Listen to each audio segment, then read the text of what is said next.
Good evening and welcome to a joint special workshop meeting of the Oak Harbor City Council and the Oak Harbor Planning Commission. I would like to call that meeting to order. It is 6 p.m.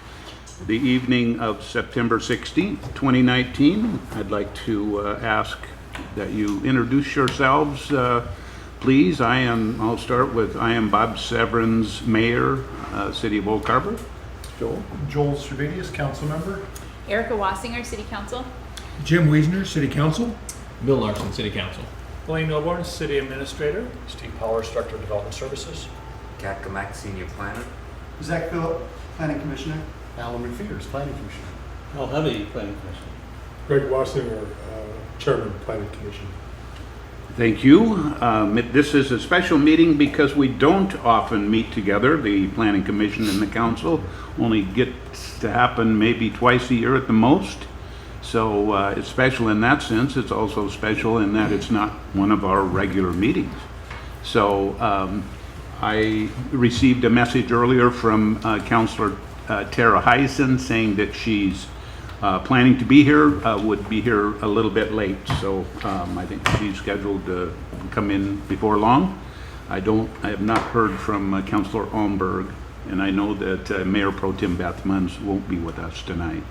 I think we have maybe another, do we have another planning commission or two people that are? I think this is all we're going to have this evening. Okay, Yes. okay, yeah, good, okay. Well, we have, after the introductions, we are scheduled to have a discussion about our 2019 Comprehensive Plan docket. And I'm going to turn that over to the Development Services Director, Mr. Powers. And if you want to take the full 2 hours, you go right ahead. But no pressure. If you get done a little bit early, that's probably not going to break our hearts. That was a giant hint, Mayor. We'll do our best to acknowledge. Thank you, Mayor, City Council and Planning Commission for making time this evening. We probably don't do this often enough and get together the two bodies to talk about topics of mutual interest, and maybe we need to do a better job of that on the staff side, seeing if we can orchestrate this a little more frequently throughout the year. We do appreciate your time this evening to talk about topics related to the 2019 Comprehensive Plan Amendment docket. As you saw from your packet, there are a number of things which jointly both of you helped put on that docket for this year. Some of those things I think we might want to suggest maybe aren't going to result in a change to the comp plan, but will be important work for the city nevertheless. I think that's part of what we want to try to accomplish this evening. So I have just a quick slide here about what we think the goals might be. Of course, this list could be added to based upon your guys' input. Obviously, we're just going to quickly review what those docket items are. We certainly want to encourage conversations between the Planning Commission and the City Council on these items. I think from the staff perspective, we want to perhaps draw some distinctions between comp plan items versus other work items. And there are a couple of areas where we would like your help to narrow the possible range of items that will be starting. Some of this work will start this year, carry over into next year. I think we just want a little assistance in trying to narrow that range a bit. In terms of the presentation this evening, Kak and I are going to tag team that. He's going to start here in a moment. And questions. We didn't know how you folks would like to handle questions. We could just take them on the fly as we're going along, more sort of conversationally, or we could do them at the end of sort of each section. I think we would advocate for just as the conversation is, be as informal as possible, but if you'd like to do something different, that's fine as well. So I'm going to get out of the way for Kak for just a bit, and then I'll pick back up later on. All right, thanks, Steve. Just thought we'll start with kind of going over the items that are on the 2019 docket and kind of touching each one of them, and then maybe dive into these topics as questions arise. So these are the 5 items that were approved as part of the 2019 docket: the Parks, Recreation, and Open Space Plan, Capital Improvements Plan, Housing Element, Economic Development Element, and the JPA-UGA boundary. Go over the Parks, Recreation, Open Space Plan. This is probably the most simplest of the comp plan amendments that we'll consider this year because the city council planning commission and the city council went through the adoption process earlier this year. So we've adopted a new plan, and all we have to do, the parks plan is connected to the comprehensive plan, but our comprehensive plan is kind of a collection of the goals and policies that are contained in each plan, the transportation plan and the sewer plan and so on. So what we're going to do is just take the goals and policies that we've already adopted, along with the recommended plan that we have that includes the long-range plan, the trail layout, and so on, and put that into the comp plan and make it part of that document. So it's a pretty simple kind of a standard thing to do. No real change to the goals and policies. Don't expect any since we just adopted it in July. So this should be a fairly straightforward one to go through. Any questions on that or any thoughts on that? Okay. The capital improvements plan. This is something that should be familiar to the Planning Commission and the City Council. We do it every year. We kind of go through the list, and so we're in that process. So 2019-2020 is the 2-year budget that the City Council had. We're kind of in the middle of it, so it's a great time to kind of just take a status of where the projects are, and that's what we're doing internally, where the projects are and how are they moving along the schedule. We usually take out projects that are completed. I've just listed a few of the projects that we are planning to strike out. There may be a few more projects that we strike out before the end of the year, but these are the ones currently that's being kind of taken out of the CIP because we've done substantial work on it and we'll probably get off the books. And that's the Windjammer Park playground equipment. That's the Bailey's playground equipment. That was a very successful project through our Parks Department. So that'll probably come off the list. We bought the Portland Loos that we were planning for this year, so that money has been spent, so we'll take that off the list.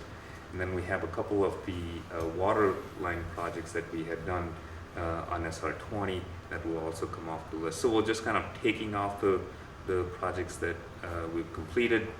We also want to reflect projects that are in progress. Some of the projects we've spent some engineering dollars, and then there'll be construction that follows in 2020. We want to kind of capture that progress, and we'll kind of do that in the sheets. I'm still working with Finance Department to come up with all the sheets and the numbers. We'll have them probably either at your September workshop or your October workshop to share and chat about that. Very minor changes in schedule. I think maybe one project got pushed out, and it wasn't in the 2019-2020 budget. I think it was in the 21. And it's primarily because some of our projects are based on studies. We do a study, and then we determine what projects to do and how much they are. We list the study and the projects, and so some of these projects can get pushed based on the study and the timing of it, and I think we pushed one project out in the 21-22. We've added one project so far through internal discussion. Of course, all of this is open, it's in progress, that's why we're just giving you an update. The project that was added in our last discussion at the staff level for CIP was the Pioneer Way water line replacement project between City Beach and SR20. Out in the 2023-24, we thought we'll add that in. Just should note that there was some conversation about some improvements to Pioneer Way. I think there have been discussions. We just don't know enough information to put that in yet. Maybe at the end of the 2020 budget, it'll make more sense because you're thinking about the 21-22 budget, and that way the years will come a little more clearer in terms of where we can spend the money and how we can program it. So we have a few more years before we get there. But this one is just kind of a place marker for that. We'll start thinking about these projects as we go forward. So that's just a brief update on the CIP. Before we move on, Kathy, that's a project that's a precursor to us doing any of the road diet work in that area, is that right? Okay, so you might have heard conversation about road diet, and that was something that we were proposing at one point as a possible, something that needed to take place as we were working on the treatment plant. Is related to our contractual agreement with some property owners. Turned out we didn't need to do that, but we also know that we need this water line project. And so rather than do a road diet project of any kind, striping, landscaping, just even changing lane configurations, and then come back in a few years, tear it all up, do the water line project, staff would advocate for doing the water line and any below ground work first, Also then give us time to work on what that road diet project looks like, coordinate with all the property owners, coordinate with Main Street, etc. So there is some logic in terms of how we see these things connecting, but I know that that's been a topic of conversation a little bit out there in the community. So if you hear questions about that, that's the connection. Is let's do the below grade stuff so that we don't have to tear out the new stuff on the top to get to repair the old water line.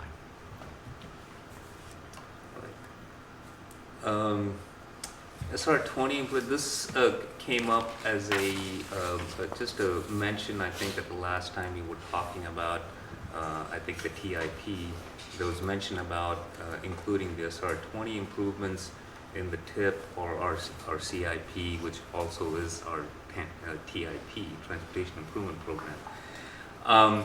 So we took a look at that, and these are kind of the things that we derived from looking into it. So there's a potential funding available in 2027 for WashDOT. It's kind of way out there, actually. It's not even getting into their work program or anything like that. It's just a earmarked amount that's in 2027. And that money that's earmarked, if it becomes, if we realize those dollars are going to go into the Washington coffers to implement the project. It's not going to come into the city's coffers to do the project, because primarily, we're looking at SR 20 as a regional project, and I think we should view it as that, as opposed to just the city project. It's a regional project. It benefits the region. It benefits NAS Whidbey, Island County, Island Transit, all of those, and so. The best way to approach this project and to spend the dollars that will be available, whether it's in 2027 or if there's been some changes to pull the money forward, however it's done, there are some steps that we need to do in order to actually put that money to work, and that's called the practical solutions approach that the State Department does with their projects. And it's a way of looking at, in the past, the state looked at intersection improvements where there are either high accidents or something that has happened, and there's a big rush to try and improve one intersection. WashDOT has stepped back from that and said, let's not look at just intersection by intersection, let's look at the transportation corridor, let's see if we can make some minor changes in other parts of the corridor and not spend too much money on just one intersection trying to solve a problem. And they found it works well with a lot of different projects. An example they give on their website is in Eastern Washington, they did a project there was some road washout that impacted a lot of things. It impacted transportation, it impacted fish, it impacted the flood elevation. So all these agencies came together, and instead of just fixing the road that was closed, they looked at it and they fixed like 5 different culverts around the washout, and were able to fix a larger infrastructure for less cost and still had everything working. So they're kind of trying to look at the overall picture and bring solutions, and that's kind of the approach they want to bring to SR 20. I think that's the best way to use the money.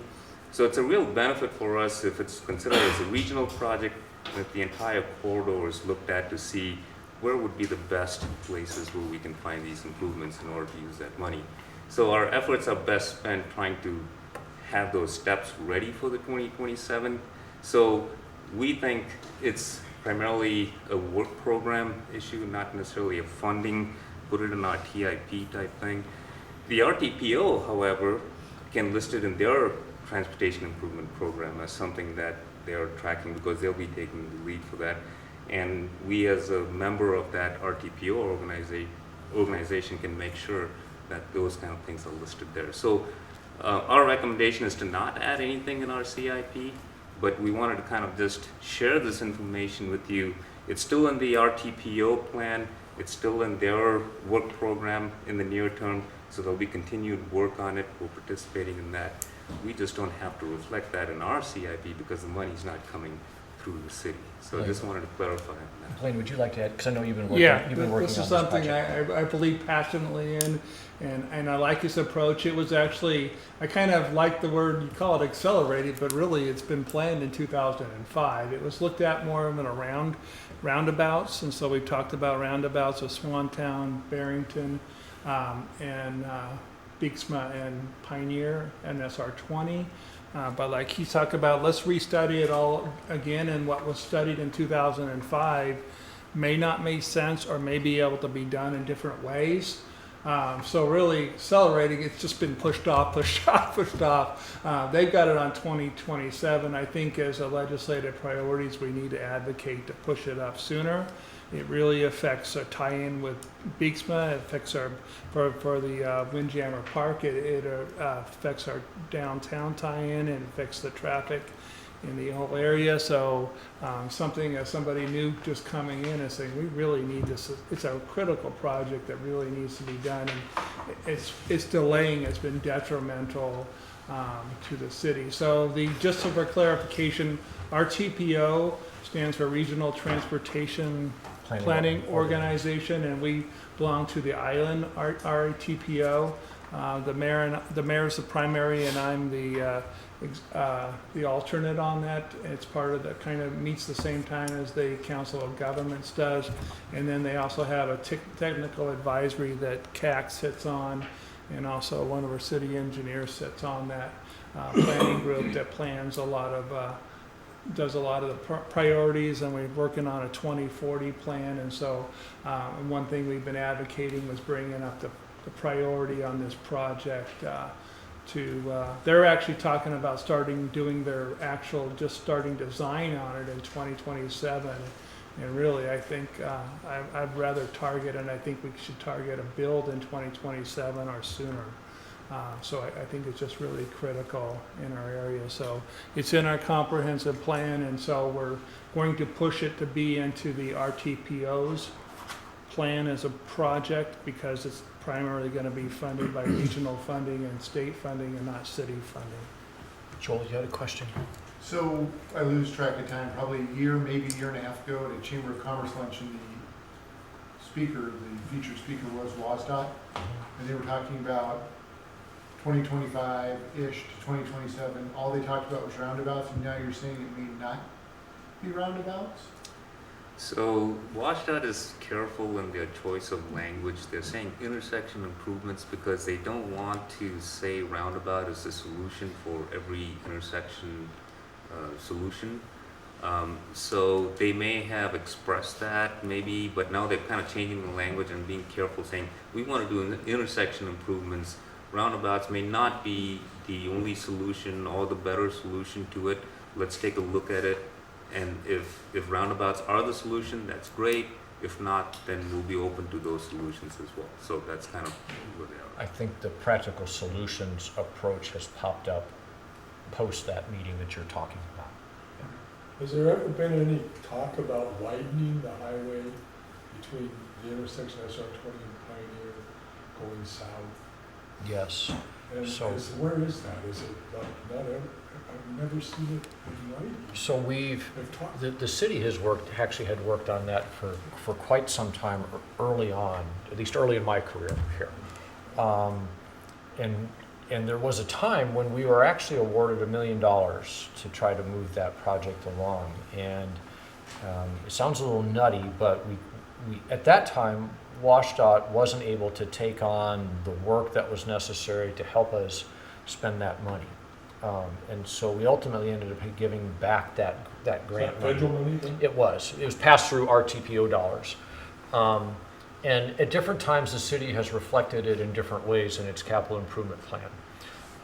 There have been times when we've shown what we thought was the city's share of the project, because that was an approach that a previous council many years ago was taking, was that they were trying to sweeten the pot by saying the city will contribute X amount of money towards the project. Then there was a time when we reflected the entire project cost in there so that everybody understood the magnitude of the project.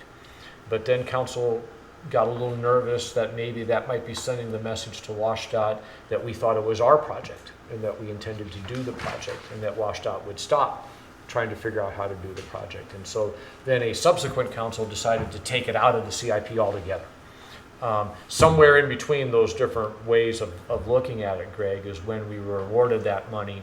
And we looked really seriously, the city as well as WSDOT, to the degree we can engage them, about how would you widen the highway going up the hill, right? And unfortunately, if you're going to widen it, you're going to acquire land on one side or the other. We're either going to cut into an existing mobile home park, or you're going to affect the condominiums on the other side of the road. There was an option that was considered that didn't take land to do that, but it eliminated the two-way left turn lane out of the center, meaning that it would make it even harder to turn left from the highway onto Scenic Heights. And that idea didn't last very long. And so the acquisition of units, residential units, I think is what really drove that particular idea to go away. Because it's just a much larger project, frankly, than what the problem would warrant. And that's been our other biggest challenge over all of these years, is trying to stack up our highway scenario and situation when compared to other highways in Western Washington. You know, anything along the I-5 corridor, when you look at some of those intersections, the scale of the problem is much larger there. So it's always been very difficult to attract the state's attention to this area. It's not getting better. It's not getting better. Yeah, it's going to get considerably worse. The encouraging thing is, and yes, it was a long time ago, but it still has some shelf life, which is that joint city and WashDOT study in 2005, 2006 timeframe, which gave us the roundabout concept. And then I think that the fact that there's a date associated with anything from a WashDOT perspective is also encouraging. And I also think that this practical solutions approach is encouraging, because it would seem that the more partners we can bring to this problem and be talking to the state about the need to solve the problem, the better off we're all going to be in terms of actually driving some kind of a solution. And that was a poor pun, I'm sorry. It's sort of hanging out there. Okay. Is there anything else on that one, Kat? Any other questions? All right. Housing element. So this is kind of one of the hot topics in Washington and around the country. Everybody is trying to find a good way to deal with it, and so here we are. In trying to initiate a discussion with this, at least internally at staff level, we looked at the existing housing element to see if what it is in the existing housing element, if there are any goals or policies that is actually kind of taking away from what the city or the region is trying to do in terms of provide affordable housing, whole variety of housing types. And as you can see from the attachments to the memo, that most of the goals actually mirror what the state wants to do. The city wants to provide affordable housing and different kinds of housing, and so we do have the goals and policies for that. The question is how do we get there? I think that's the bigger question, and that's what everybody around the state is asking as well. How do we get there? So there has been several bills that were passed as part of through the House, and some of these options have been provided to you in the attachment. There was a blog from MRSC on all these, a little blip and some connections to other detailed blogs. So we provided that information to you. I'm not sure if we want to go through each one of them. Some of them apply to us, some of them don't. Some of them are targeted more towards the urban areas where the population is higher, and I think the bill actually says that. It doesn't mean that we can't use those kind of solutions for us as well, but they are targeted more towards the more populous area. And of course, the housing, Affordable Housing Task Force's recommendations are still out there. Staff has done a few things to address some of the code amendments that we can, but there are still things that are outstanding and needs to be discussed, which is similar for most communities around Puget Sound. So I'm in particular am interested in both the council and the planning commission's thoughts, if you have any, about the existing housing element. Again, when your staff looks at what's in here, it seems to us as if we have a solid foundation of goals and policies to help the community achieve its housing goals. So in other words, there's nothing that's jumping out to us that's lacking or deficient, or as CAC said, a barrier to achieving some of these goals. And so this is where, at the beginning of our time this evening, I said that we want to spend a little time thinking about what are comp plan things versus what are more like just implementation items. And from my perspective, I don't think we need to be changing the comprehensive plan, the words in the document, but as much as we should be devoting our time to prioritizing and considering the various Affordable Housing Task Force recommendations, as well as the handful of bills that came out of the 2019 legislative session. So as you folks looked at your packets, I'm wondering, was there anything in the element that jumped out at you that that needed to be changed? Now, there's probably some outdated data in the sort of the narrative portion of it, and we certainly should be looking at that on the staff side, but I'd love to hear other thoughts and comments. I can see Alan has red writing on his, so would you like to get us started? I'd be delighted. Under these goals and policies, 1D, so goal is ensure that adequate opportunities exist for low and moderate income families to obtain affordable housing. And policy D is promote the inclusion of subsidized units throughout the community to diversify neighborhoods. Who's doing the subsidizing? Typically, those are Section 8 through, that'd be HUD housing. Okay, so how is it that we're making decisions about it when it's their money? I look at this and I say that the way that we help with that is through providing the range of zoning types that we do, and mixing those zoning types throughout the community, residential zoning types throughout the community, rather than congregating all of a particular density in one spot only. I think the majority of that subsidized housing is multifamily. I don't think they get into the single family. So making sure that our multifamily housing is distributed throughout the community, or multifamily zoning, I think that's how we're assisting in that area. Okay. Now, this policy has probably been around for a very long time. And if it's no longer sort of meeting the mark or current in the way that we want to think about those things, then this would be ripe for change. Well, I'm a big fan of something Chesterton said. You know, he's talking about reformers, and he has an example of a gate.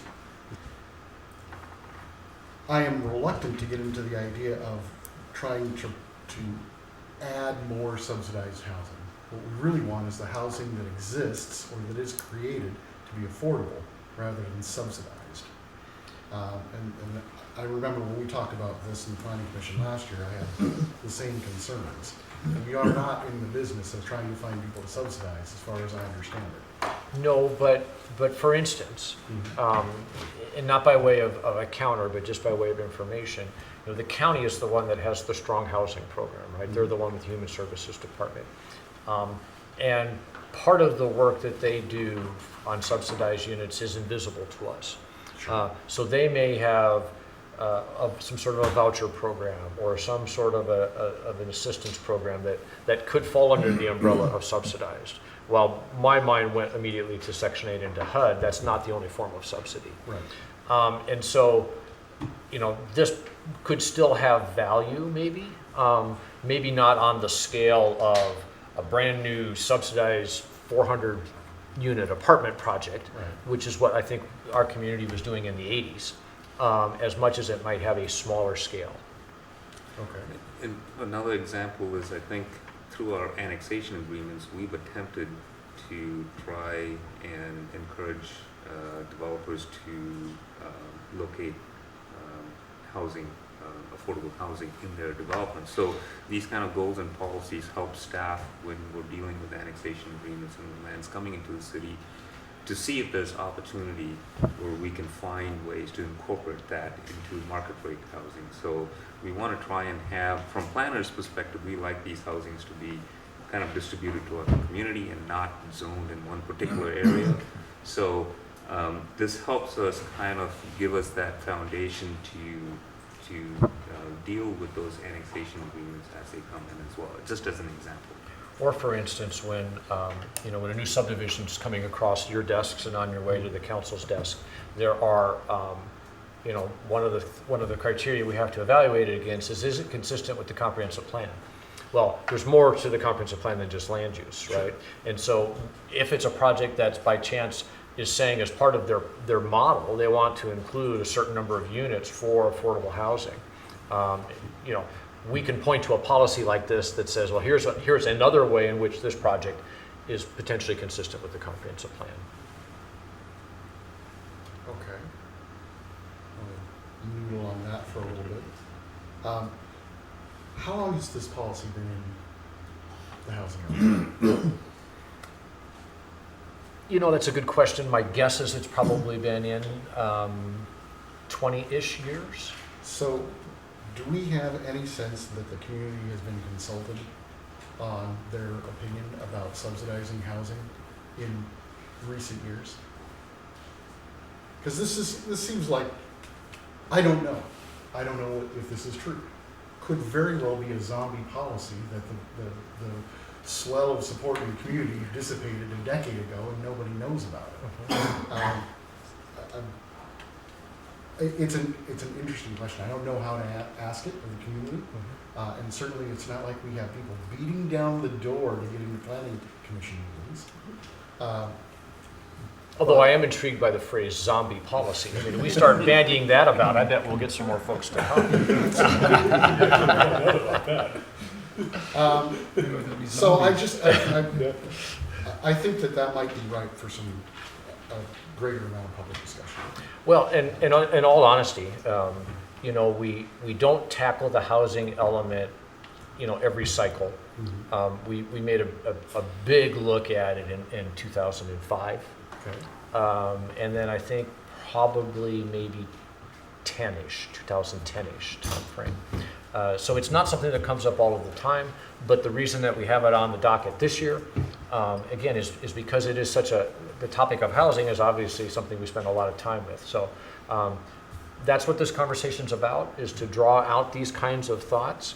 And then we can, at the staff level, we can try to figure out how to help you have that conversation. And we'll take it up as part of one of the planning commission meetings. Yeah. Yeah, and we as a community, we are suffering from shortages across the spectrum. And in this plan, just above 1 Delta and 1 Charlie, it says promote the inclusion of affordable housing developments as well. So this is, as I see it, is looking to multifacetedly attack this problem and say, okay, we're going to include affordable housing and we're going to try and include subsidized units. Whoever wants to build here, we have people that will fill those units, be they single-family homes, affordable, workforce housing, or subsidized housing. So at this point, I don't want to start slashing anything saying, oh, well, we prefer other types, just because we need it all. And that's how I'm looking at this, is that this is giving us some ends to making sure that we promote each and every level of the housing that we need in our community right now. Good comment. Other, Jim? Well, yes, I think to answer your question, Mr. Powers, you had asked for our input as to whether or not time and effort should be put into rewriting some of this portion of the comp plan or reviewing it, or whether we should be spending that time looking at the prioritizing and the consideration and implementation of the Affordable Housing Task Force. And the reality is there's several items that are in this comp plan, that have been in this comp plan for several years, that I think are on that docket that we, from the Affordable Housing Task Force. One of them I look at, for example, was promote the inclusion of affordable housing housing developments through incentive, density bonus, and flexible development regulations. I think we had several things within that document came out of affordable housing that address that element, and I think there's several other elements within here that there are actually things that are addressing these items directly as far as action items. And I personally would rather see us take action, or take action making priorities, as to understanding that we've got a pretty long list there of items that we can take that are action, especially the ones that are directly related to something that's already in our housing element of our comp plan and have been there for quite some time. And that's a great example. So again, just like the example of a project, we have to say, is it consistent with the comp plan or not? We do the same thing with code amendments, right? So when we're amending the zoning code, in particular, one of the criteria is the proposed text amendment consistent with the comprehensive plan, right? And so some of these amendments that might come from the Affordable Housing Task Force that want us to think about different standards or different flexibilities in standards, we can point to this policy and say, this intended action, this intended piece of code is consistent with our comprehensive plan. So it's a good thing that we have this here. It will support the work that we've got lined out for us through the recommendations from that group as well as these other new laws. And one other quick comment, the Senate Bill 5334, the Condominium Act reform, I think is going to set our town up, especially for getting a little bit of relief from that. I mean, we have quite a few properties that are zone R3, R4, that are smaller properties that are properties that developers, I think, have kind of shied away from for quite some time because of the RAP insurance policies that get placed even on a small development. You know, when you're only developing 6 or 8 condominiums, those RAP insurance policies are quite expensive, and when you spread them out amongst the units, they typically make them, financially infeasible. With the removal of that for some of those smaller units, I could see that being a plus for us. So hopefully we can be prepared to see a few condominium permit applications. My one question was, we discussed it when I first joined about the Seattle bubble for the housing, right, causing the prices and everything else to rise. We have brand new houses that are on smaller plots than what my house is. These houses are going for $500,000. Who can afford a $500,000 house, especially a sailor? We got, like people have said, we got the majority of our citizens here are Navy personnel.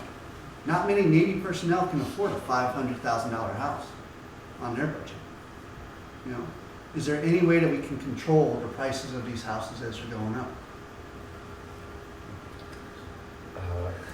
Supply side economics, I guess, is one that's just going to tell you that, and I think that to some degree it might come back to Alan's comments in some respects, and maybe even Mr. Larson's, that any solutions to the quote-unquote housing problem are going to involve a variety of players, right? Mm-hmm. The private sector will deliver a certain kind of project at a certain kind of price point. Private sector that's interested in doing affordable housing because they're able to take advantage of subsidies and tax breaks will try to target a different segment of the market. And so I think the answer is, if we're looking only to the market-driven prices from the private sector, then no, there's nothing that's going to keep that other than what the market can bear. If we have the appropriate palette of tools and regulatory framework where other entities can also be interested in doing housing, that's where I think you'll start to make some difference in that. And of course, the other part of it is that adequate housing doesn't necessarily mean new housing, right? I mean, right. And so we talk about that moving up the ladder, right? That's sort of the typical thing, you start off in your rent and then you save your money and then you get into your starter house, and there's that ladder. I was just at a planning directors conference this last week, and one of the gentlemen speaking talked about that ladder and talked about, the ladder still exists, but the problem is the distance between the rungs is getting to be farther than it used to be. And then we talk about the missing middle, right? Where are those units which, people after their first home used to be able to move into, but now the distance in that ladder is too great and they can't move up to the $500,000 house, so they stay where they are longer, which then means there's not enough room for that first-time buyer, right? Right. And the condominium option has been absent for so long because of the impact from the insurance regulations, that there's been a missing piece of that market. And so I advocate, and I think others do, that we have to have sort of a broad spectrum of things in place so that we're positioned to deal with that applicant when they come through the door.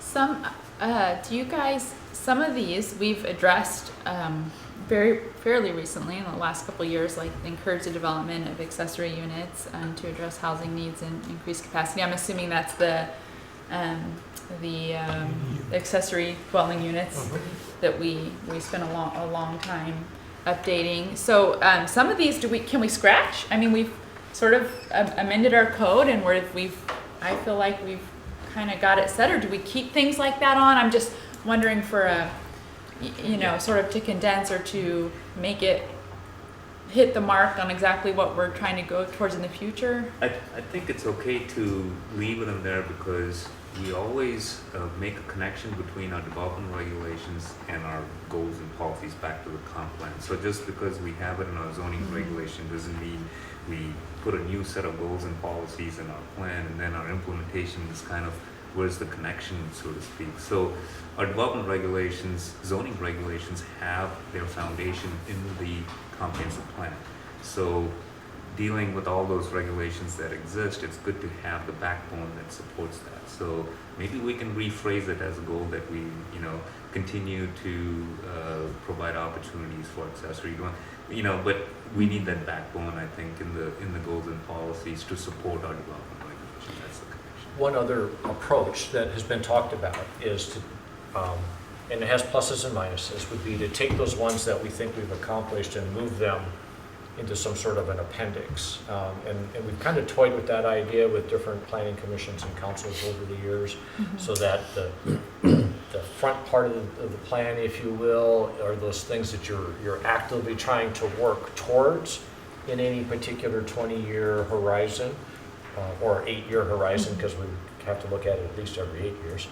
And you keep the things that you've kind of an accomplished list in the back. And so there's more than one way to do this, and we would welcome thoughts and direction on that.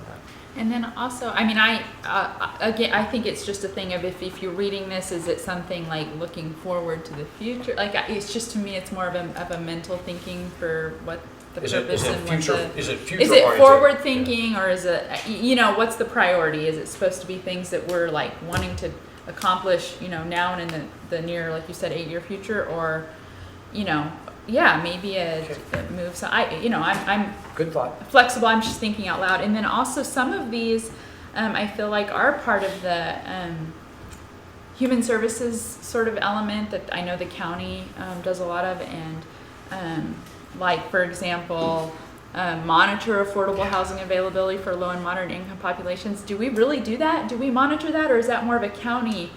I mean, I think it's important, obviously, but if it's in our city comp plan, but it's really a county's, maybe that I don't know the answer to that, but That might be one that doesn't belong here. there's I mean, I'm all for it, but again, just to make it more readable, more condensed. What am I trying to think of? Efficient, Concise. Yeah. for us to pinpoint maybe some of those things that aren't in our wheelhouse as a city. Yeah. Maybe. Well, the next slide, I think Steve's going to talk about the housing grant that's available. And part of what we've been discussing is to try and find ways to collect meaningful data. We look at census data, we look at things that are reported, and we use those kind of buckets to kind of frame our policies and our understanding of what's in the community. Maybe the study that we do with the grant money can look at data in a different way. I think the state is already kind of promoting, don't just look at capacity. It's not just about how much people you can accommodate, it's actually where the housing needs are based on income and population and all of that. So by doing a study, maybe we can develop a process by which we can track housing related data in a different way than we do today. But we have to kind of look at that, see if it's meaningful, and if there's something that we can use as benchmarks to try and do that. So it's not a bad thing to have. We don't do it right now, but it'd be good to know. But how do we keep track of that?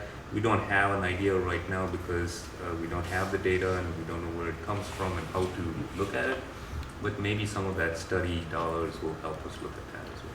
There's also some opportunities, I think, coming up for partnership with Island County in the state and local sales tax revenue sharing one that I know that Lane has been spending some time working on and already talking to county representatives on, and that might be an area where maybe jointly we could get this information, because good information helps drive good policy. It helps you folks make good decisions, right? You know, that you can direct staff resources and city resources into a particular area and say, well, if we really need to create something here, how do we set the table so that happens? Maybe that's infrastructure investment, right? Maybe it's not housing program investment per se, but maybe the contribution that the city makes to it is the extension of infrastructure, because that's something we know how to do. We do that pretty well. We know how to fund that, right? That might be a way that we can drive certain housing into certain areas in a positive fashion.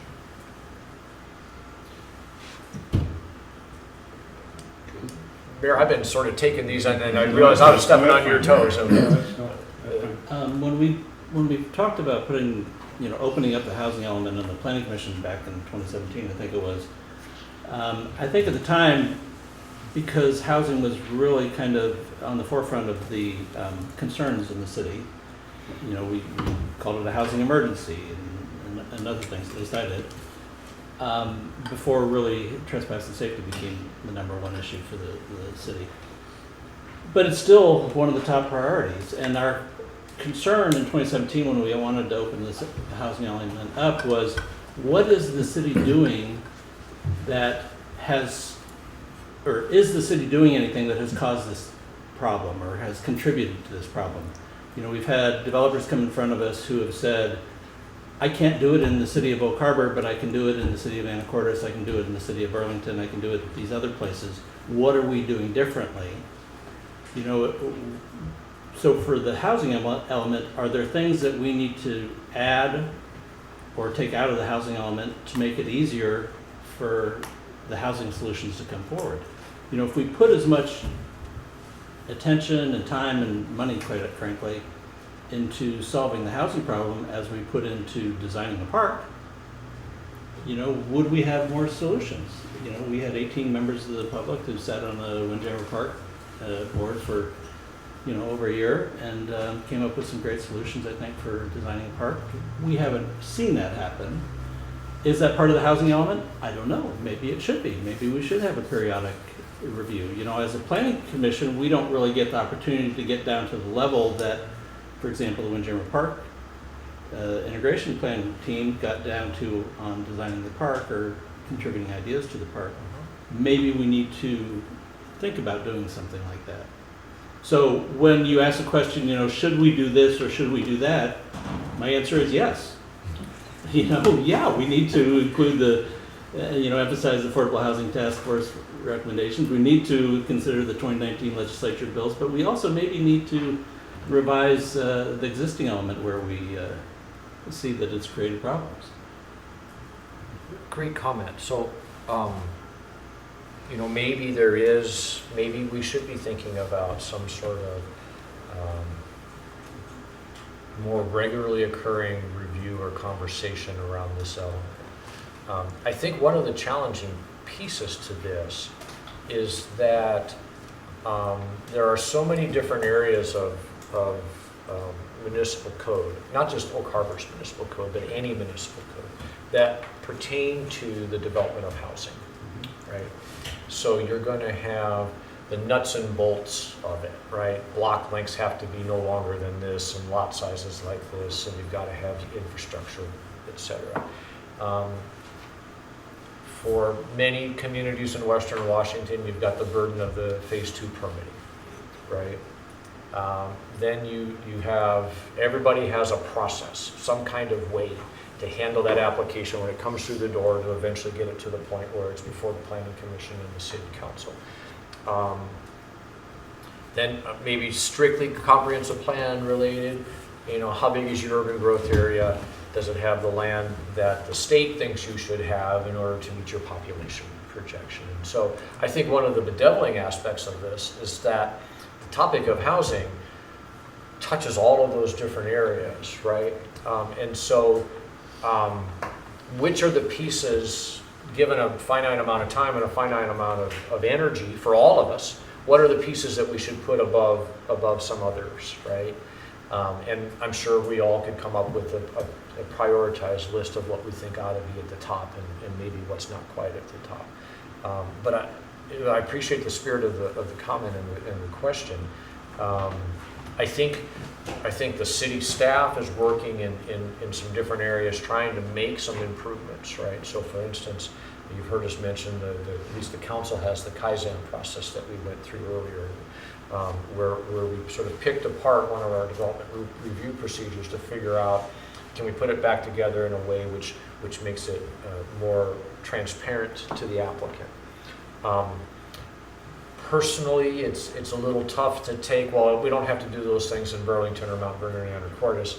Now, the grass is always greener in the other jurisdiction, right? And so the reality is they have the same rules that we do. I've looked at their codes, I've looked at their checklists. We ask for exactly the same information that they do.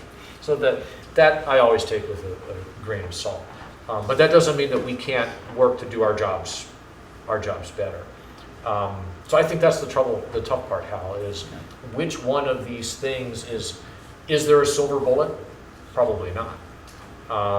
Do we try to advance all of them at one time? That might not be as efficient. So to some degree, getting feedback from you folks on some of these priorities, I think will be helpful to us at the staff level. You know, part of it goes back to something that we talked about a few months ago, which is, you know, one of the issues for developers, quite honestly, is the workforce. You know, it's a lot easier to build a development in Burlington where you've got a much bigger workforce to pull from. We don't have the skilled craftsmen to build houses here to the extent that they might in the same radius over there, just because of the transportation time of getting them here. Right? You can't pull a guy off their job 10 minutes away because it's 45 minutes away. So maybe the housing element needs to include other things like, can we get Skagit College to have a construction program here on Whidbey Island where we could train some of our folks? I mean, they've got an excellent marine program up in Anacortes. You know, they've got a welding program over in Mount Vernon. They've got some of these skill programs that could contribute to our community and help solve part of our housing problem. No, that's a great idea, because that's a non-traditional kind of policy or goal in here, right? It's not attacking the traditional aspects of housing. It's saying, we just don't have enough guys that know how to swing hammers. Well, that's what I mean by, you know, we had a meeting up at the CPO Club about, I don't know, 6 months ago, where that was one of the things, is one of the developers brought that up, is we don't have a program here where we can train people. So if we had something like that more incorporated into this, what the city's doing, I think we would get some of those ideas. I think there's a report that Department of Commerce put out on the difficulty or the challenges that all communities in Western Washington are facing related to housing.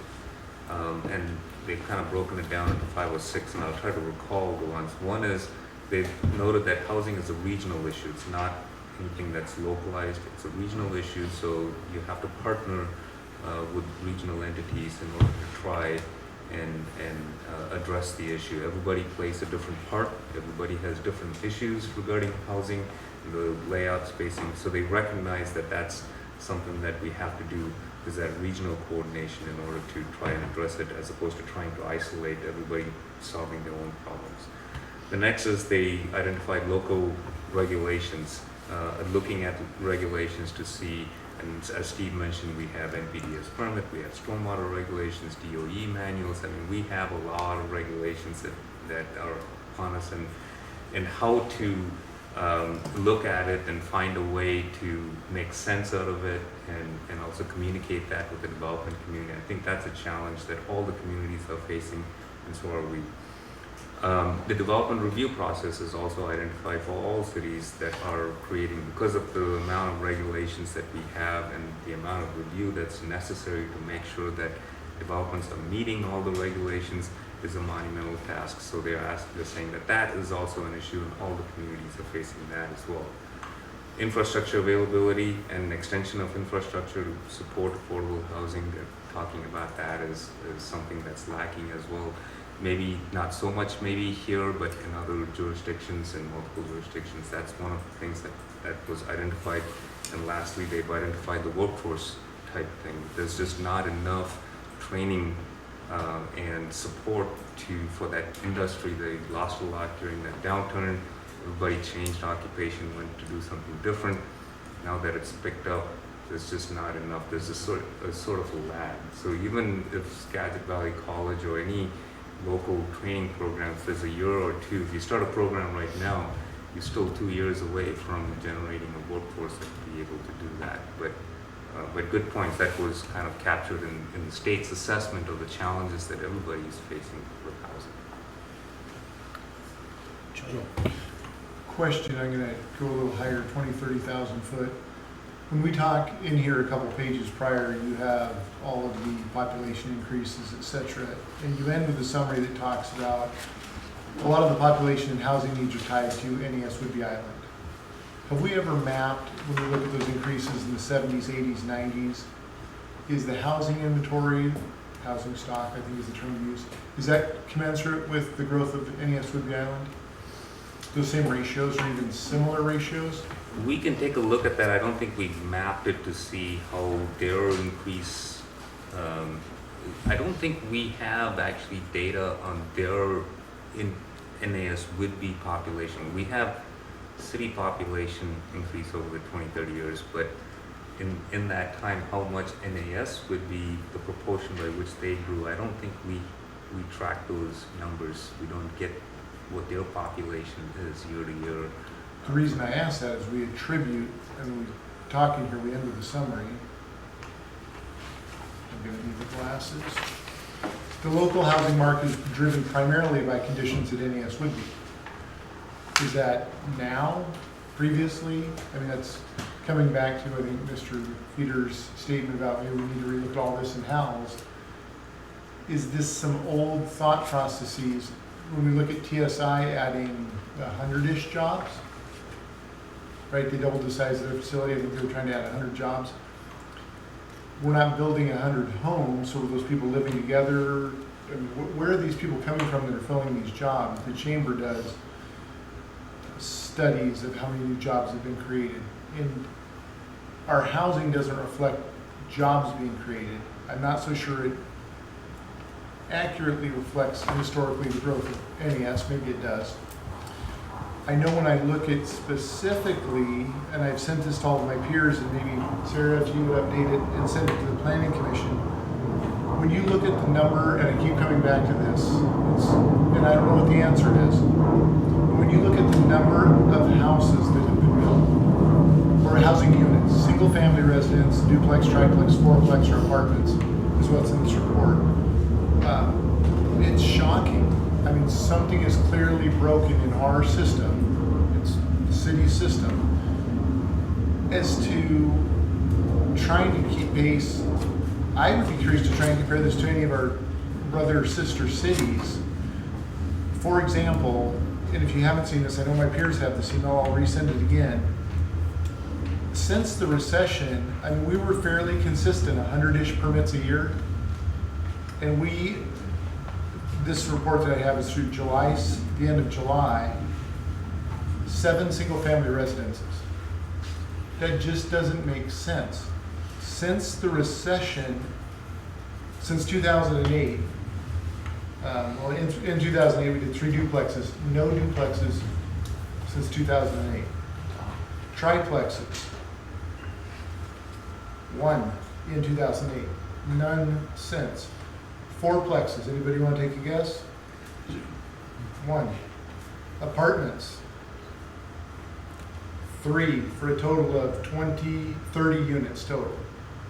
Something is clearly broken.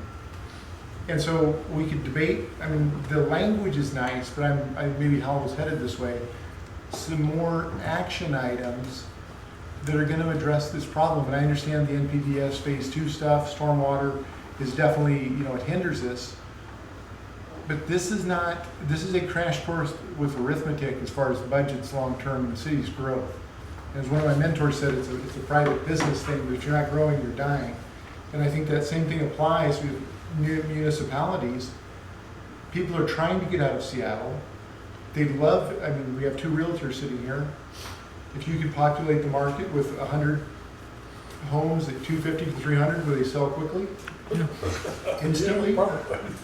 So what are we missing here as a group? There's got to be, I mean, something is broken. The economy has been incredibly good economic years, and yet we can't build a house. So I guess maybe though, Joel, if I could, with respect, is it necessarily that the city's system is quote unquote broken? I mean, we're just one player. So we've got property owners who have to be willing to sell their land at a price that a buyer is willing to buy it at. And in talking to realtors over the years, that's not always a given, right? So that, I want you to keep going, so I contemplate that. And we've talked about UGA, JPA. County says we've got 1,985 units available or whatever, and we need 1,680 something. right. So Is that broken? I think it is. So, but I guess my point is that the city has just one slice of this pie. We don't make the decisions whether somebody pulls a trigger or not to build a housing project. Now, we're part of that because our goal and our job is to help them get to that end point.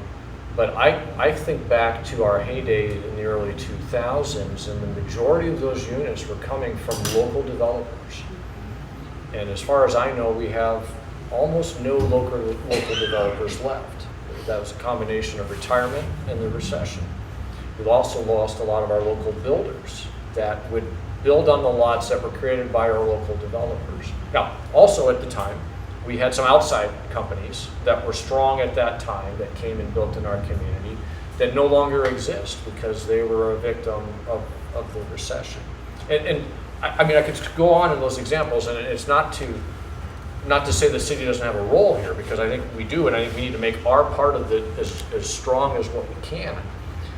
But I don't think we can't say it's broken and we can solve this for people, because we need other players to also be part of it. The lending industry went sour on certain kinds of projects, and that was a problem at certain points. So understand when I say this, I'm not necessarily pointing at staff. no, I'm saying we. So if that means from a legislative body, we need to allocate resources to hire a consultant or put together a charrette to really put a think tank together, maybe we need to do that. It's not, if you just use words that we can't fix this, if we can't fix this, that's a problem. We have to be able to fix it as a collective group somehow, because it's a crash course with arithmetic long term. So I've wondered before whether it would be worthwhile for the city to fund a study that would really look at the economics of development in Oak Harbor. Because we hear that occasionally as I won't say as an excuse, but as a reason why something doesn't happen. Are there things which are that truly unique here, that are invisible to those of us who aren't developers? But maybe that's a thing where there's some policy that can come out of that can say, okay, here's a very real problem that this group of people can do something about. Because some of these other problems, we obviously can't do anything about. But I've wondered whether that would be an appropriate use of some city funds, so that we have some good data to work from that can be the driver for policy that you folks would implement. I think that's a good idea. One last thing along with this, if you have any idea or data, not right now, but I would be curious to see how we compare with our competing neighbors as far as growth. And so that would be Anacortes, Cedro. Cedro's probably growing fairly quickly because they have land. But Anacortes, Burlington, Mount Vernon are probably the main draws from Oak Harbor. I don't think Coupeville or anything south is really competing. But No. I'd just be curious to know if they, are they growing at 2-3% or more, where we aren't. Yeah, I just have some top of my mind information that I've collected, and I haven't researched it, but Anacortes is built out. They don't have any space to go into. The last I heard about a project that wanted to go in there, they said you're not even meeting the minimum density. So there was a developer, I think, that was proposing 40 units. They said we need a minimum of 70 units. So that so they're turning away projects that are coming in with low density because they just don't have any more room to grow. And I think that's why the land prices in Anacortes is going up to, it's much, much higher than what it is in Oak Harbor. Burlington and Mount Vernon, Burlington, I think a lot of it is in the floodplain, so cost of construction there is low. Anything that they have to build there, they have to bring it out of the floodplain. They have very little land that actually is really developable, so they're a little slower. They've got commercial development along that Burlington corridor that they're thriving off of, but I don't see much residential happening there. Mount Vernon is making a few changes to try and accommodate. They've got land that they're working on. That would be the next from Oak Harbor, where I think it's similar.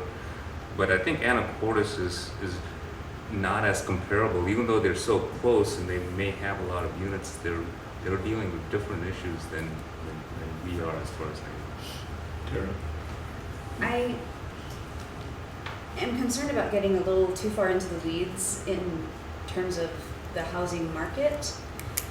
I think that investing in the economics of local development, a study like that would be really helpful, because I mean, at the end of the day, the housing market it's free market. It's capitalism. I mean, we can't make somebody buy a lot and do what we want with it. If it makes financial sense, somebody will do it. And if the market can bear the price, they'll keep building them at that price. So that's not something we can control. I mean, Commissioner Phillip had a great example about, you mean, if a starter home is almost $500,000, what does that mean for us? But if the market will bear that, we can't tell people what to charge. And I mean, so while I those, understand it. well, no, right, I know you do, but it's you know, I mean, from the inside looking out, but we need this, you know, but you're right, as I don't know everything about property development, so My how do we point is- encourage that? My point is, yes, the house is 500 million, or 500,000, pardon me. Either or.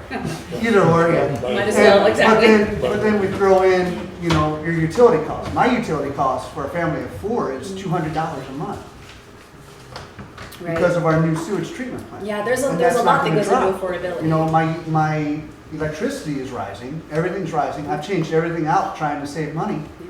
And even though I've done everything in my power I can, my bills are gonna continue to rise Yeah, I just because of canceled the my cable and my taxes, TV. because of everything around here. Exactly. Yeah. You know, but I feel you. we might not be able to control, what I'm getting at is, we might not be able to control the prices of the houses, but we can control the prices of some of the utilities. We can control the prices of the taxes that we are putting on our constituents. To an extent, I mean, we have to be Yes. able to pay for those services as well. I do But agree, you're yes. right, the price tag on a home is not the definition of affordability. There's a lot that goes into that equation. Right. Absolutely. I think a study of development would be really useful, because we want to know why developers aren't developing. When it looks to us like there's space and there's definitely the market and there's definitely the need. And I think that would be a really worthwhile investment. There's a couple of things on the Housing Task Force recommendation list. These are about the ones specific to landlord requirements, giving 45 days notice for rent increases or pay or vacate. Are any of those in place? And if so, how would we go about requiring, sorry, I'm on page 28 of 46. How would we go about enforcing that? Follow state Well, laws right. for renting and landlord. Well, That's and we here's can't the make thing, up our own. you know, I have an example. I work down the hall from the Housing Support Center in Island County, and we have, you know, there are rules about how much you can raise a rent unless the property changes hands. And so there's this huge gap in affordable rentals, and somebody wants to charge more because they know they can, but they can only raise the rent a certain amount. So they will quit claim that property to a family member so that it's changed hands, and then the rent doubles. You know, we've had mothers come in with 3 kids who their rent is doubling next month. The landlord knows perfectly well that that's going to land them on the street, but you know, they can make that much, and so they will. And so there's workarounds like that. There's nothing we can do about it. So like, how would we even go about enforcing a 45-day thing? Like, I think is that even our, that's a great question, Anyway. and I don't know that, the council would view that as your purview. right? Right, and so, one of the things that, and Mr. Leesner will help me if I go straight here, since he was part of the task force, but I think one of the goals from the task force was to put forth a wide variety of recommendations that didn't just focus on supply. It didn't just focus on building regulations. It tried to look at a wide range of aspects of the affordability issue. Right. You know, it may be that this is not a role that the city council of Oak Harbor decides they want to take on. It might be something that Island County feels like they can take on because they have housing staff, right, that maybe operate in this area a little bit more frequently. I don't even know whether we have the statutory authority to do something like this, right? And so that would be part of looking at this list of things, right? I guess I don't know, this is me thinking out loud and expressing my frustration because there are so many good ideas on this list, and yet there's so little as a municipality that we can actually do. You know, we can't create, we're limited in our ability to enforce, and so, I mean, again, getting into the weeds, I mean, some of the stuff we can discuss for months and months, but at the end of the day, is there anything that we as a city, any action that we can take to move any of this forward? And that's frustrating because the answer to a lot of these suggestions is no, it's not in our purview or ability, which is extremely frustrating. Or desire in some cases. Or- It may yeah, not or- be, it may not make the right policy for Oak Harbor to follow. And I think maybe Exactly. the staff's role is, you know, with guidance from the mayor's office and the city administrator's office is to work on these items and provide the information that's necessary for planning commission and council to make some kind of policy calls. Yeah. Sorry, just real Oh, no, quick. go ahead, Well, Taryn. from where I sit, I think the best thing we can do is support development. I mean, is encourage development. For every complaint I've heard about the Oak Harbor Planning Department, I've heard from developers that say Oak Harbor is a dream to work with compared to Anacortes and Burlington, and that we have the most flexible process they've ever seen. And that's great to hear, but even hearing that, there's still that weird economic market barrier. And so in terms of, like, I want to take action that will do something positive. So other than just encouraging development and being as flexible as we can, I'm not sure what else we can do. I mean, we can talk about things, but what can we do? And maybe what we have to do is to dig into the non-traditional sides of things that we've historically thought about, right? And you know, where are our blind spots in this? Are there places that, as a planning commission and council, you can actually do something that will help make the problem better, recognizing that no one party is going to fix the problem, but are there blind spots that we don't know about? And that's sort of back to my idea about this study, because I think we know a lot about the stuff that we know a lot about, right? I mean, I know that sounds redundant, but are there some places that we don't know something that we should know that could turn into either new code or new policy or new incentives that could somehow, if not encourage, at least remove a hurdle?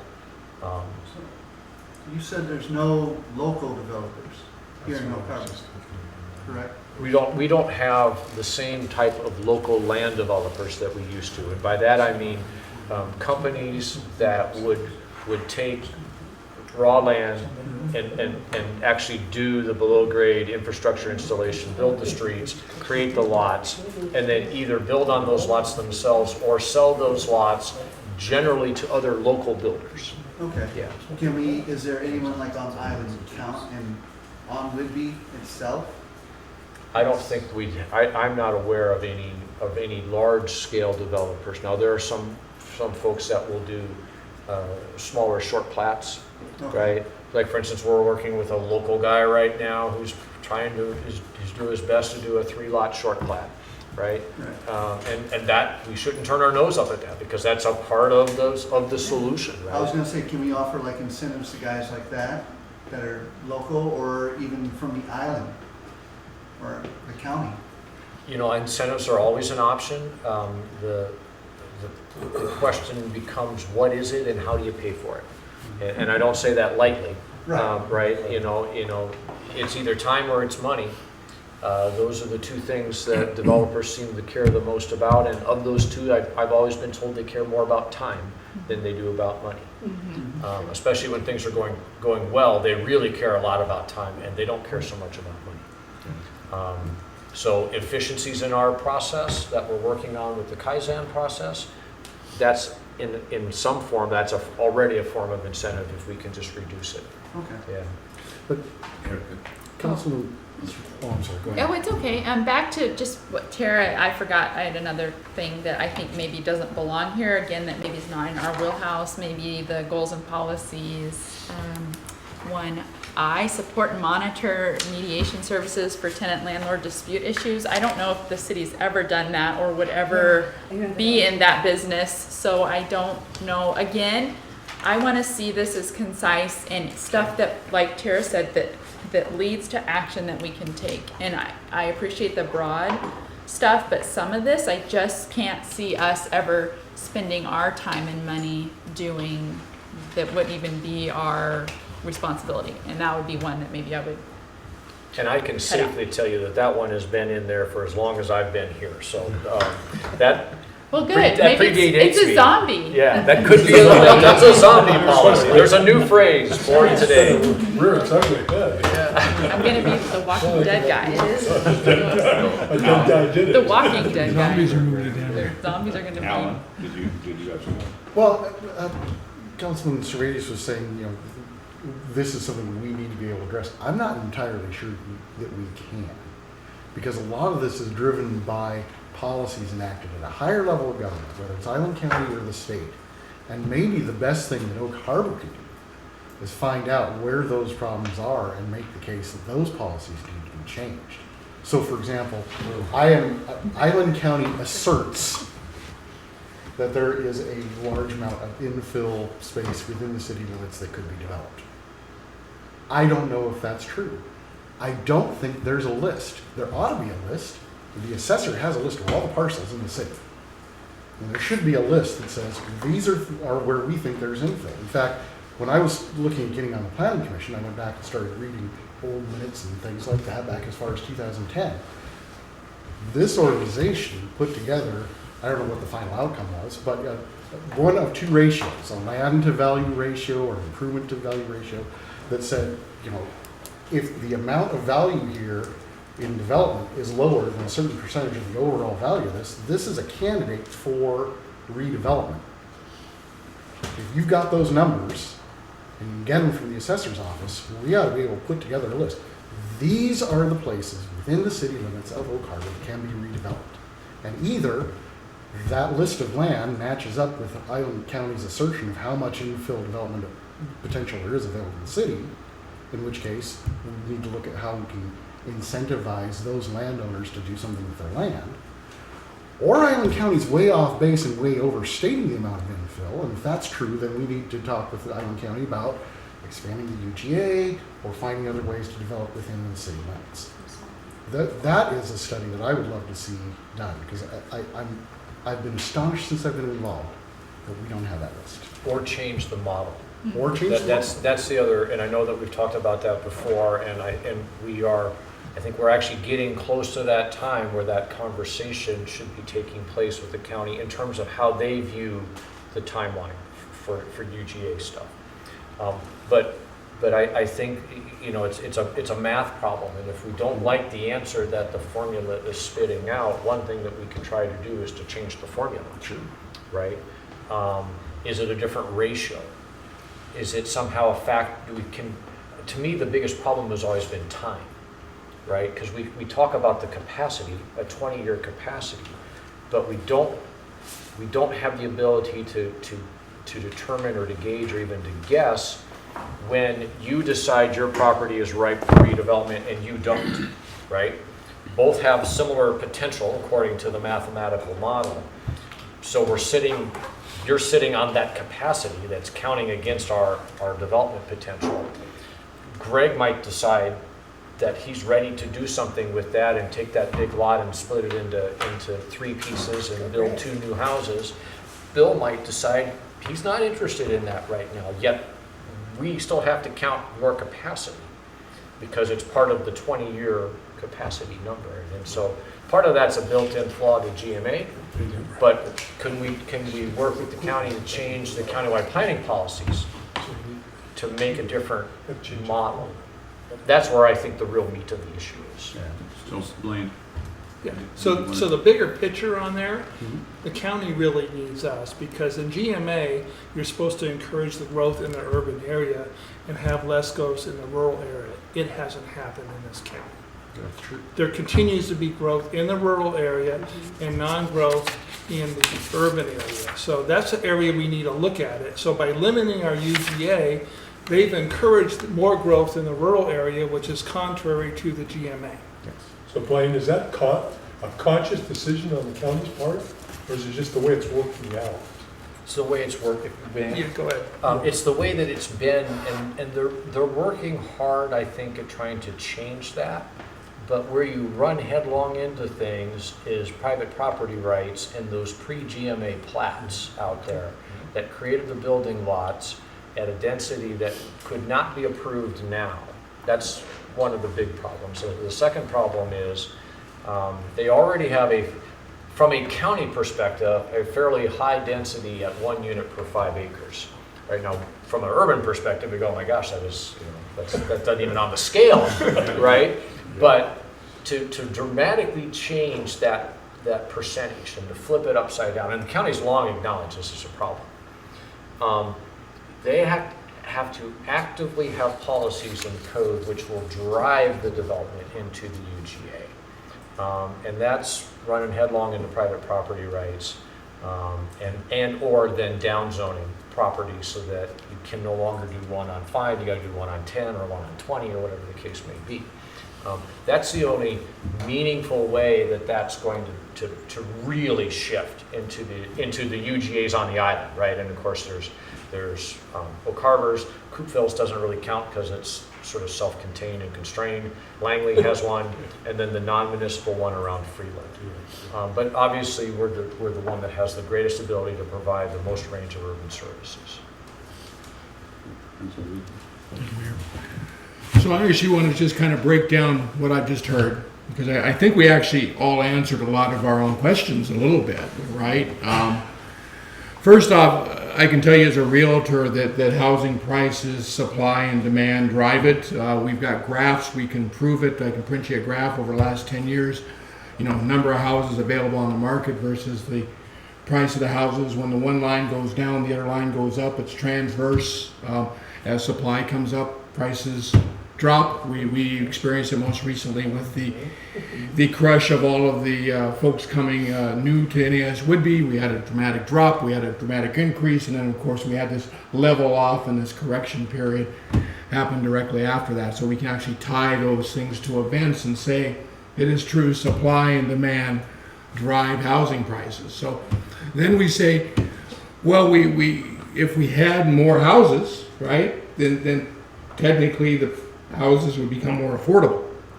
And so how do we get there? Well, of course, we need affordable land to build on, which is what we're just talking about with the UGA and the constraints of the Growth Management Act has on us. And I think there's some efforts that we've been working on for quite some time to maybe try to alleviate some of that. But certainly affordable land is a key to being able to build houses, which then would increase supply, which would then drop housing prices. I mean, that's the way the free market economy works. But then when it comes to that question about the developers, because that's the other key to this, right? If we have land, or if we have as much land as the county says, then we should have no problem building all sorts of houses. But even if we had additional land, how do we get the developers to come here and build it? Because the reality is, what we've all discussed is a regional issue. There's demand for housing all around us. Working on the I-5 corridor is a lot easier for these big companies. It's not a one-way trip. They can typically park themselves in one community and do project after project up and down the I-5 corridor. Mr. Powers is absolutely right. We had a period in time which we had a lot of local island developers that did the work. Those folks migrated away, and then we did have some off-island developers that came here.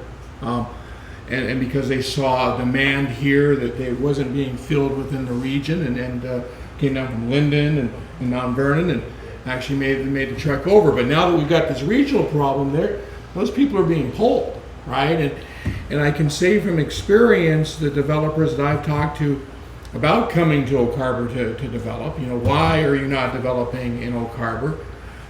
We have a need for the housing, and the response is, well, so do these other communities. And go back to what Mr. Powers said, time and money. That's what drives developers, time and money, right? Uncertainty in either of those areas give us a disadvantage. There's other communities out there that are actually, courting these people, that are doing things to make it so that there are less unanswered questions early on in a project, which makes those projects more appealing because there's less uncertainty. Uncertainty typically, equates to more expenses possibly for them. Some communities are doing things like modeling their stormwater so that when a development comes into the community, they know exactly how many buildings they can build or units they can build on that land. It's already modeled out. There's no uncertainty there whatsoever. Here's exactly what you're going to have to do to build X amount of units on this property when it comes to stormwater. Time, of course, is the other thing. They look at the permitting process and the speed of that, and by whatever these cities can do to get ahead and make it so that there's less time that they're going to have invested in the permitting process, makes those cities more applicable to do that development in. So I don't know that, there's two ways to look at this. We can either sit back and hope that the developers come here, and then when they do come here, that they see enough certainty in our market that they take this community as a place to invest their money, because that's what they're doing. They're investing their money because they're not making any money until they sell them. Right. Up until that, it's an investment. So do they invest it here, or do they invest it in another community that has a similar demand, a similar need, but has just some little edge ahead of us when it comes to uncertainty and time? And that's, I think, what I heard us all say, right? And so I just kind of wanted to surmise this, because it's really kind of what I think is what's going on here. It's not that we're not an ideal or a logical place to make an investment in. It's just there's other places that investment is less uncertain and can be done in a more straightforward timeline, because those communities have done some steps possibly where we haven't quite completed. This is a great conversation. There are still two more areas of topics left, and I'm keeping my eye on the time. I don't know we'll get done early, but I don't want us to run late, certainly. Maybe just the last couple of points on the housing one, and I'll just use this screen back here. So I think staff's got some work.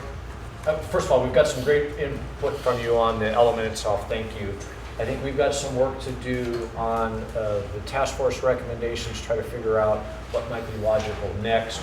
We have this whole slew of things which happened this year. You've already heard us mention the sales tax revenue sharing one. 1923, we talked to you about a couple of workshops ago. That's the one where we ran over the Department of Commerce survey. We got your feedback on those.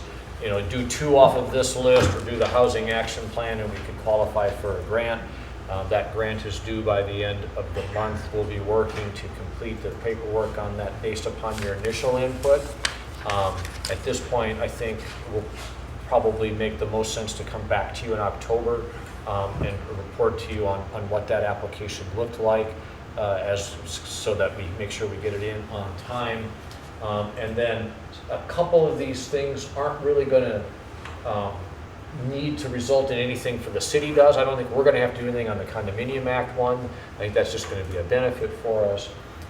And so a couple of these others are relatively straightforward code amendments. So we'll be working on some sort of package over the coming months or more on that. I did have a slide in here specifically devoted to the 1923 legislation as it relates to the grant. I just gave you a quick summary on that, so I won't spend any time on this unless you have questions about how we might be responding to that grant application. I did have a conversation last week with one of the Department of Commerce representatives. I'm seeking some clarification on the amount of detail that they're asking for, and obviously with the goal of making sure we get it turned in by the September 30th deadline. All right. Economic development, same kind of general question, not near as robust a list of possible things here that jumped out to staff immediately. We do see an opportunity to perhaps put something in, either strengthen an existing goal or policy or add something that pertains to the opportunity zone that was somewhat recently designated in Oak Harbor's downtown area and our central area. It seems like we ought to have some sort of comprehensive plan language which supports somebody doing something within the opportunity zone. Even though that's not really a program that we see a lot of direct city involvement in, because it's more of a tax break kind of a program, nevertheless, it might make some sense to have some language there that can either support our efforts or maybe in some roundabout way support somebody's private sector investment into the opportunity zone. So we saw that as a possibility of language. And then just sort of as a throwing it out there, lots of conversation at various council meetings about fiber optic. I know that Blaine's office is working on a couple of different things. Just sort of wondering out loud, do we need to put something in the economic development element that's specific to fiber optic, so that again we've got a go-to policy if should the need arise. With that as an introduction, I'll open it up. I have a question to start. Yes, on all the other things.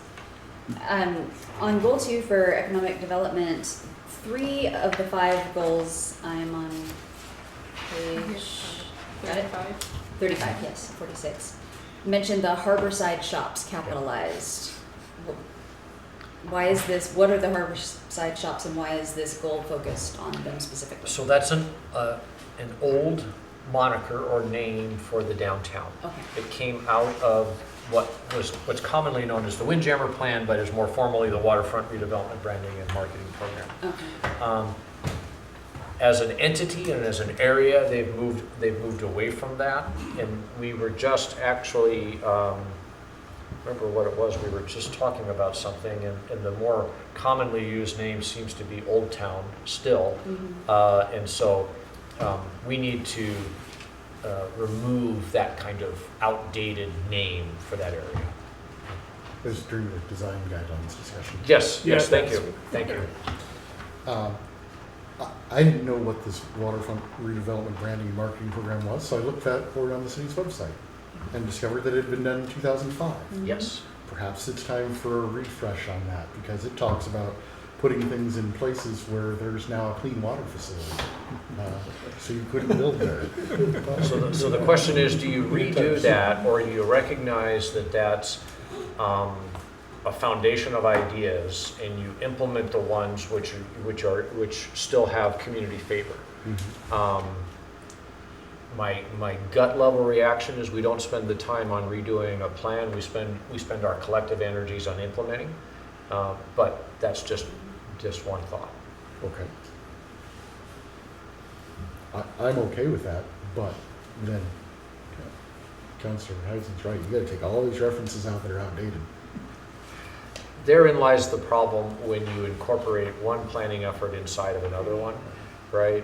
At some point, it reaches the end of its shelf life, so to speak. It doesn't mean the ideas are bad in there, because some of the things that we've done in the redesigned Windjammer Park actually had their roots in this program. Sure. Right? Some of the work that we've been doing for years on the Waterfront Trail has its has its roots here, so it's still good ideas. Yeah, Yeah. no, it just needs a refresh. Yeah, I agree. Yeah, conceptually, one of the goals is to assist the harborside shops in forming a business improvement district. Well, that to me would translate to like Main Street Association. Check, we've done that. So I would, we would now change that to continue supporting or whatever. So Yeah. yeah, I mean, yeah, on a conceptual level, it's all good, but these are goals, as in aspirations, as in looking forward to. So it should definitely, outdated should not be the word that we would apply. Well, and it's to the not a document. good optic, as they say today, to have a city council Yeah, person and it's- a planning commissioner look in your comprehensive plan and have no idea what in What's the world that? we're talking about. Yeah, exactly. You have to rely on the old guy to tell you there's a problem. This is what they do. Yeah. It's actually been kind of a topic of conversation with Planning Commission, that a lot of these documents, it would be great if there was time and resources available for all of these documents to have a section, Steve alluded to it earlier, maybe in the back that says, oh, since the last time we did this, we've accomplished this, this, this, and this. Yeah. Just Putting for the mental check narrative marks flow next for to anybody. some Those were of the conceptions, now they're reality. Yeah. But, Well, and when we review different plans at different times, it's hard to get it all consolidated. Well, and how's the North Whidbey Economic Diversification Action Plan coming? That we're monitoring. So that's a great question. And as old as that is, and it's older than the waterfront redevelopment plan, it still is forming the backbone of what we're trying to achieve in the Goldie Road or Harbor Road area when we think about infrastructure. But is it too old to be basing our actions on? I think that's a great question. Yeah, because we're supposed to be monitoring the implementation of that plan, which if we're not implementing, then we're monitoring nothing. Then the goals are included but not limited to those listed within the North Whidbey Economic Diversification Action Plan. So the next goal is to refer back to the goals within that plan that we're supposed to be monitoring. And it may be helpful, and Mr. Wiesner has put his finger on one of the larger, I don't want to use the word deficiencies, but situations, for lack of a better word. The economic development element is really driven by that diversification plan, which was a byproduct of when the base went on the BRAC list in the early 90s, right? And so it became the foundation. So think about the time frame. It's on the BRAC list in 91. 1990, GMA is approved. It's on the BRAC list in 91. The city and the county worked together to create this plan in 94. And we adopt our first comprehensive plan under GMA in 1995, right? So obviously everything related to economic development was really going to be focused on diversifying our economy because that was the big thought in the community consciousness. Is it still sound economic policy? Perhaps. Should it be talked about in a different way? Perhaps. Does it need to be redone? That I don't have any idea. Well, goal 4, goes into the discussion of if NAS Whidbey were to close or partially close, look at the joint use of the Naval Air Station, and gets into the Federal Aviation Act and all sorts of crazy stuff. How is that is that really something we want to put out there as a goal? I get the fact we want to support the continuing operation of NAS Whidbey as a military installation, but is the next statement in that goal is should the present character of operations and mission change in the future so that the Navy can support joint use, and the opportunity for joint use of all fields should be explored. Is that really a goal? It was. Yeah. Yeah, and we would look to this group of folks to give us guidance as to whether that's a goal you think should still be included in our community comprehensive plan. I think certainly that first sentence is what we want to accomplish this year, some surgical fixes here, and then think about a much more robust rethinking of what the economic development policy for the city ought to be going into the future. Because I don't think we could do it justice, this go around, but we could tighten up this language, get rid of some of the outdated stuff, make it a little more pointed, maybe not say some things that we don't think we should want to say now. That might be a way to go. it seems as though of the items that we're discussing here today, that the economic development portion of this is probably the one that's the most off base, the one that's most based upon aged thinking, as well as, you know, I mean, if it's going to be an economic development plan, it has to be fairly focused, because otherwise it's just throwing stuff at a wall, seeing what sticks. I mean, if it's really a plan, it has to have a little bit of meat in it. And I don't know that we've got this meat, because we're referencing, you know, things that we're not really even following or you know, pushing implementation on any longer. So, great comment. I would be remiss if I didn't say something along the lines of, there's only so many of us to go around, and we got to figure out, with everybody's help, where your staff resources are best spent. Some of that might be surgical fixes right now, with some more focused effort later. But I think you will certainly get any argument from staff that we would love to have some updated language or current language. All right. The last item on here is actually JPA. It's labeled JPA UGA because that's the language in the docket. So just as a reminder, they're governed by the countywide planning policies, the JPA, both and the UGA, of course, but for this topic, JPA is governed by the policies in the countywide planning policies. We recently sent a letter to the county asking about the review of the boundaries. We included option for their consideration. We requested placement on their 2020 docket, their comprehensive plan docket, because the county has the JPA inside of their comprehensive plan. So for them, it is a comprehensive plan amendment. We don't have ours in our comprehensive plan, so we're a little more nimble. We have more flexibility in how we look at it, but theirs is there. And so we've asked for it to be part of their docket. We know that the county commissioners have had an initial review of that letter that came from the city to them proposing a particular draft concept. As a result of that initial review, we've learned that the county commissioners want to talk with city staff and or the council, and so we've got a date set for October 3rd where the mayor and Blaine and myself will be there. I'm sorry, 2nd? October 2nd. Typo there. Thank you. October 2nd, where we intend to brief the county on our letter and the concept we shared with them. Just was talking with Blaine about it this afternoon. It's going to look pretty much like the presentation that I gave to the council. I think it was in July, before we sent the letter, sort of walking through the rationale. And I also understand that we're advertising it so that the council could be in attendance if it fits with your schedule. From the city side, what we envision is having some focused conversation with the Planning Commission, and then getting a recommendation from them onto the council before year's end. We then are hopeful that the county will include it on their docket. So if they approve their docket towards the tail end of the year for work in 2020, we complete our work, a final recommendation for 2019, send it on to the county, then we would engage in a joint conversation with them in their 2020 process over the JPA. That's just sort of an update on where we are. Are there questions or comments in this area that we can help you with?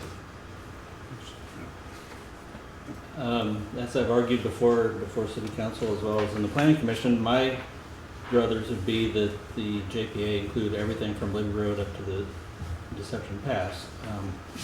I'm glad that it's expanded considerably to include all the major utilities, but as a minimum, if we're not going to include everything north of Liberty Road, I would at least argue that we should include all of the APZs.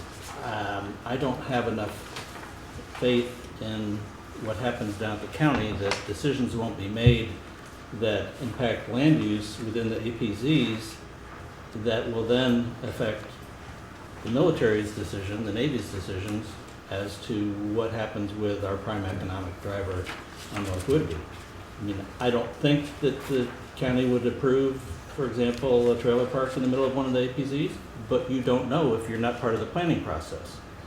We had a recent incident where the county was putting forward to have a land use change, half mile south of the edge of the JPA, where it would significantly affect what happens within the city.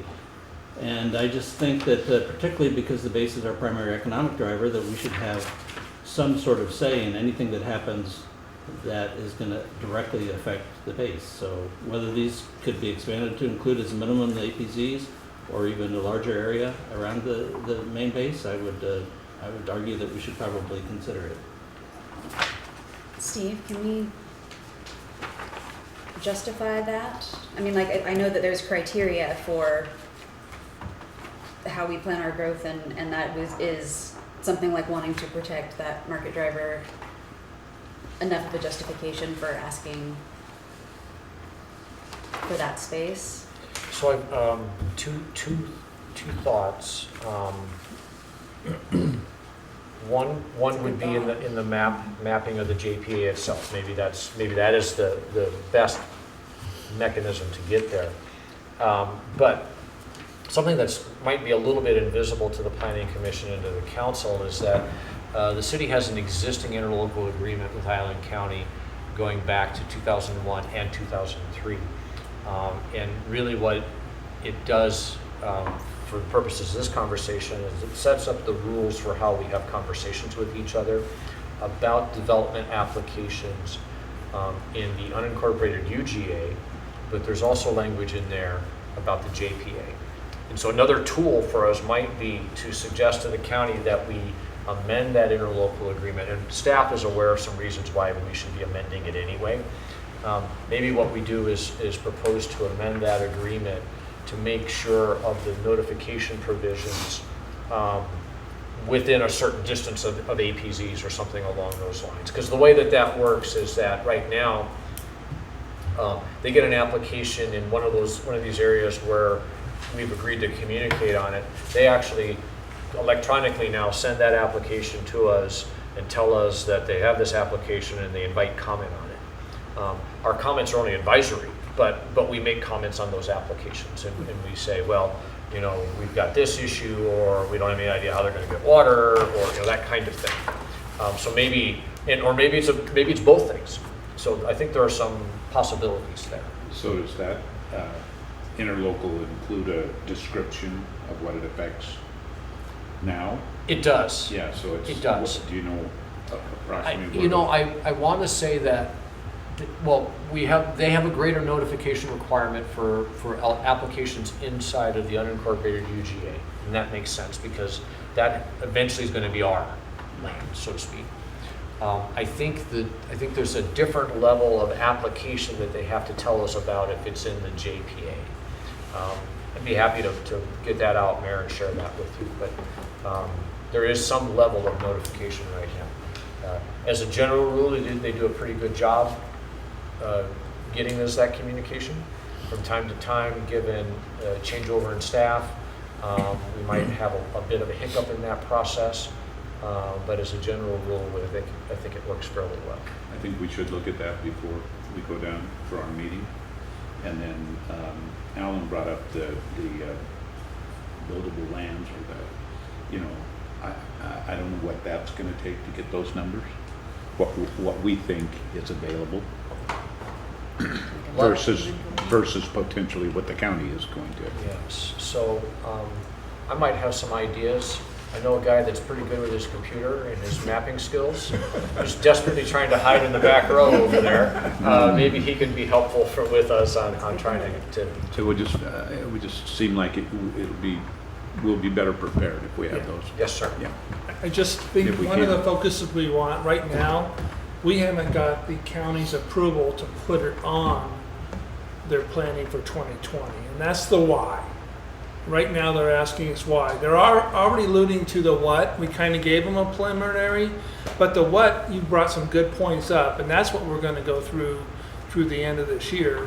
And one of the things they complained in the past is we didn't do enough public process. So when we did requests, and so this time we want to be very public and focus on the what. So certainly that's a component, but when we do the October 2nd meeting, I don't want to get too much into the what, because we're still doing the analysis and discussing it with the various committees and bringing public comments on there, how it looks like when we get towards the end of this year, and give them a final what. But right now, we really need them to commit to and agree with the why we need them to open up their comprehensive plan and allow us to expand the JPA. And I think that's the critical area we need right now, because they finalize it at the end of November. So it's really critical for us to be able to get that approval, get it on their docket, so we don't lose another year in trying to modify their JPA. I certainly think that, you know, the future of the primary economic driver for the city of Oak Harbor is good enough why that it should be included, or at least considered. Sure, I agree. We sent that original letter over a year ago for the, was it 2 years? Yeah. Yeah, I did a follow-up one about a year ago, and then the most recent one in July. So this is an ask that has been going on for quite a while. And if I can add just a connection between the interlocal agreement, because it was brought up, and to the economic development element, correct me if I'm wrong, Steve, the intergovernmental agreement actually implements some of the diversification plan that was adopted in '95. So there's a lot of things that came from there, especially related to the Goldie Road development, what happens in the county, you know, unincorporated UJ that's not contiguous to the city, but they still want to develop there, all is implemented through this intergovernmental agreement. It takes the diversification plan and implements actually some of that. So there's still some connection, even though that diversification plan is really old. A lot of the property owners that own land there are familiar with what the diversification plan provided and what they're capable of doing on their land. So they have interest in that being still alive and implemented. And so those are some of the things that are, some of them are outdated with current countywide planning policies, but that's a whole nother discussion. Keck's right, it actually is an implementation tool, and that's a much longer conversation than what we probably want to have tonight, but there is still some value in an almost 20-year-old interlocal agreement because it has real-world implications on how development will come into the city. We've reached the end of our items. We have these maps in here, but you're familiar with that. This was just a shot at guessing what some of the possible outcomes might be. We'll adjust our thinking based upon the great comments and feedback that we've gotten this evening. These are probably still on the mark.